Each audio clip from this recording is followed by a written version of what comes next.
Hello everyone, welcome back to another episode of r/AskReddit. Before we get started, make sure to subscribe so you will never miss a video. So let's get started. There's a saying that people fear what they don't understand. What did you fear before you understood it? Math. I'm still terrified of this one. Yup. High school math sucked, so therefore I thought I was math deficient. I went to school for a physical therapy assistant. Did that for years and realized I wasn't fulfilled. I went back for engineering and was terrified I couldn't cut it. Big shock when I fucking loved it. I loved homework. I loved drafting and designing/building shit. The last 4 years have flown by, and I will be graduating top of my class. I like math now, it's all about the teachers. Iron lungs. I had no idea what they were as a child, all I knew is people went inside of them. Turns out they're a pretty fucking neat solution to a serious problem. I think the SpongeBob episode with the iron lungs is what scared me as a kid. Fun fact, a handful of people still sleep in iron lungs. They use modern breathing assist devices during the day, but find the passive, unobstructed breathing in the iron lung to be more comfortable for sleep. It does bring up some maintenance issues though. Nobody's making spare parts, and you really don't want the machine to break down overnight. Does my mom count? I think so, lol. I know that feel, bro. Same, until I got to know your mom. Voicemails. I always dread listening to them, and then inevitably answering them, but it's never as bad as I imagine. That's so weird, I do the exact same thing. And they're never as bad as I imagine either. I wonder why now that I really think about it. Haha. 2 years ago, Apple introduced this feature that translates them into text. That feature is amazing. I just don't have the willpower to listen to a lot unnecessary voicemails. I understand the dark, but is still fear that shit. It's not the dark you fear, it's not being alone in the dark that is terrifying. Fear of the dark, fear of the dark. I have a phobia that someone's always near. My own potential. Nothing holds you back more in life than being afraid to try. It's not the fear of trying, but the fear of failing. Somebody get this person a wholesome award. Depression. Used to think people who struggle with it were weak. Over time I realized it was me that was weak, and didn't know what the fuck I was talking about. The important thing is that you understand now. I've had severe depression from age 10, suicidal, self-harming, and only recently have recovered, at age 23, almost 24, enough to have it considered in remission. Also on meds. But yeah, mental illnesses are definitely illnesses like any other, haha. Brain is an organ after all. Weirdly enough, meditation. When I first heard about it a few years ago, I thought it was a cult-like activity. I felt very uncomfortable when people would suggest it as something I should try. When of course it is not only completely harmless and practiced daily by all sorts of people, but also really helpful. Were you brought up in a Christian setting? I remember reading some book that made meditation seem like it was an invitation to let demons inside you. I do what most people would call meditation almost daily. But it's not quite how everyone else does it. I focus on my desires out of life, and use my soul to refine and reinforce those. Also just zone out wondering at the size and majesty of the universe. Being the new guy in any situation such as a job, club, friends of a friend, etc. can be nerve-wracking trying to get to know people and figure out the mood so you know what to avoid to piss people off until you get more comfortable within the situation.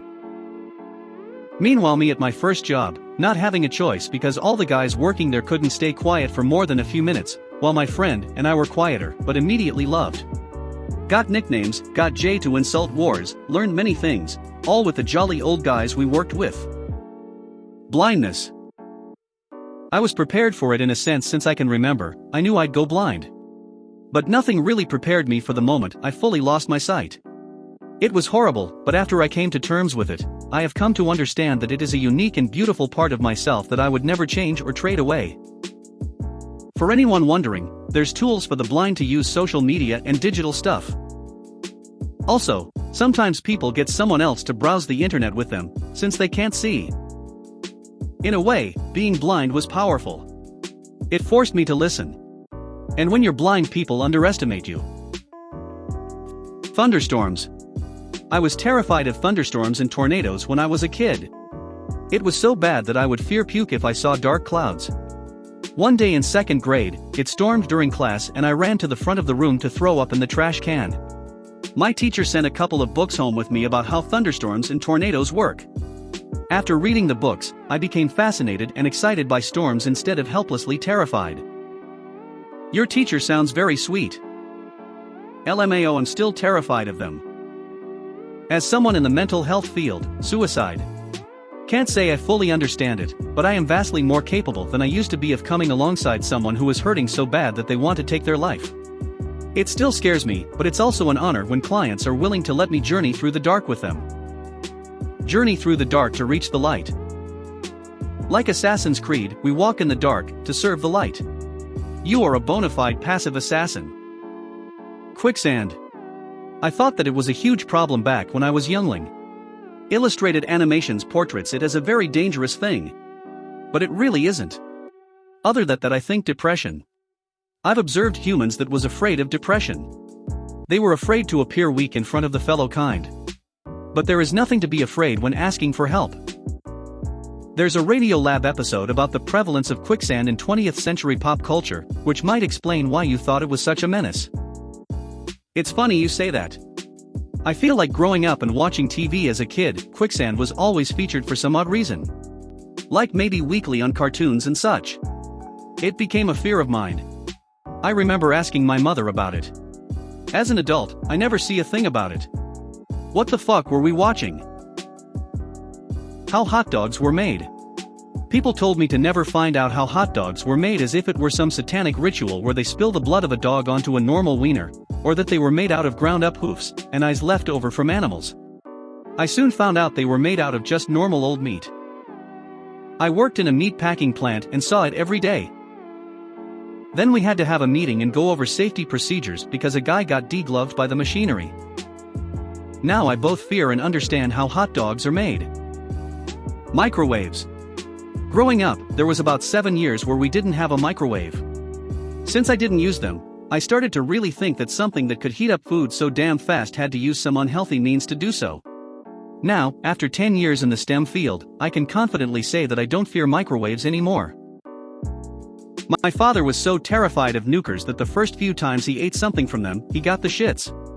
Truth be told, he's highly anxious and things that stress him out give him the shits. Anyway, we avoided restaurants, canteens and corner stores with microwaves for years because those fucking nukers will kill ya. Sociopathy, including antisocial personality disorder, and its precedent, juvenile conduct disorder. This is a learned pattern of behavior that makes a lot of sense for many of the people who learn it. Sociopaths are created by harsh circumstances that harden them, consistently and early on. Circumstances where being kind or giving only gets one taken advantage of. Seeing everyone beyond a select few people as fair game for use or exploitation is an understandable conditioned behavior for survival in gritty environments. Sadism too.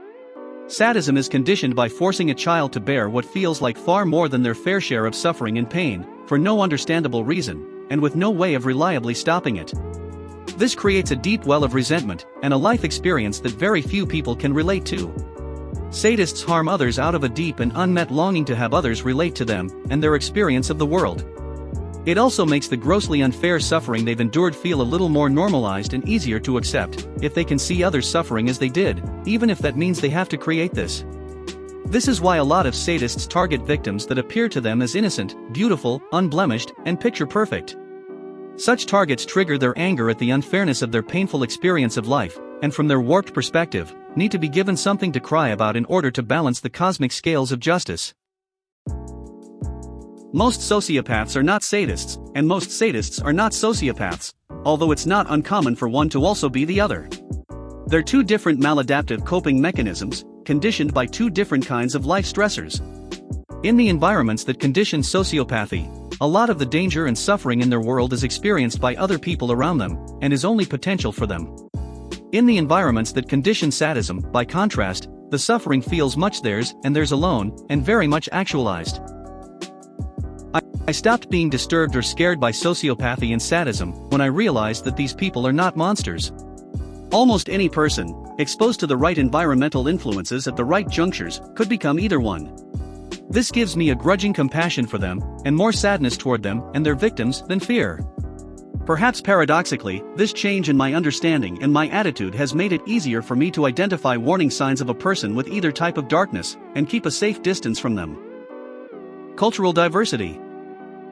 I was raised in a very white monoculture. Now man, fucking good on you for growing beyond your designated comfort zone. And fuck anyone who claims that it is not an achievement because they were not raised in the same designated comfort zone. Honestly, same. I was raised in a small rural monoculture town by parents who claim they aren't racists, but sure pushed all the classic racist stereotypes on us, and I bought into all that until I got out on my own and made friends with people from different cultures, ethnicities, and religions. Ultimately, this process left to me leaving religion in a very similar way. It's fucked up to think about now, but when you're a kid you kinda default to believing and normalizing what you're told and shown by the adults around you. The Bermuda Triangle. I still don't understand it, to be honest, but as a kid I thought it was the most creepy thing in the world and was confused why no did something or closed off the area for good. Nothing to understand really. It's a highly trafficked part of the ocean and an area prone to weather events. Like any area with lots of traffic, it also gets more than its share of accidents compared to less busy areas. The homosexuality inside of me. I acknowledge that I was thinking about women back about 2 years ago, but kinda pretended I had it wrong or something, or that this was all some sort of phase. Whenever the thought of the LGBT community popped in my head, I'd get a weird feeling in my stomach and think of something else. About a year ago, I did come out to 2 people, and I immediately regretted it. I felt like I was lying to them, and I felt that I was just mistaken, and this was all just a phase of confusion. A couple weeks ago, my sister came out as bi. It was a strange and crazy roller coaster of thoughts for me. Here I was, now hearing someone's story about their involvement in the LGBT community. It was real, and it was now a part of my life. Something about that made me uncomfortable. I didn't get much sleep that night. I felt more sick to my stomach than ever, and I didn't completely know why.